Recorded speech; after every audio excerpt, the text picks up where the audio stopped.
ఇప్పుడు కశ్మీర్లో ఇట్లాంటివి అవుతున్నాయి కదా, దానికి కూడా సొల్యూషను ఆ కొడుకులకి ప్రాపర్గా ఎడ్యుకేషన్ ఇప్పించి ఇట్లా బ్రెయిన్ వాష్ కాకుండా ఏం సాధిస్తారో నేను చెప్తున్నా. కశ్మీర్ ఇండియాదే, కశ్మీరీస్ మనోలే. నేను 2 years బ్యాక్ ఖుషి అప్పుడు కాశ్మీర్లో షూట్ చేసిన.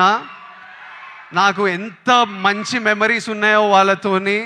వీళ్ళు పాకిస్తాన్ వాళ్ళు వాళ్ళ మనుషులను చూసుకోలేక అక్కడ కరెంట్లు లేవు, నీళ్ళు లేవు, వచ్చి ఇక్కడ ఏం చేయాలని చూస్తున్నారో. ఇండియా పాకిస్తాన్ మీద అటాక్ చేయాల్సిన పనే లేదు.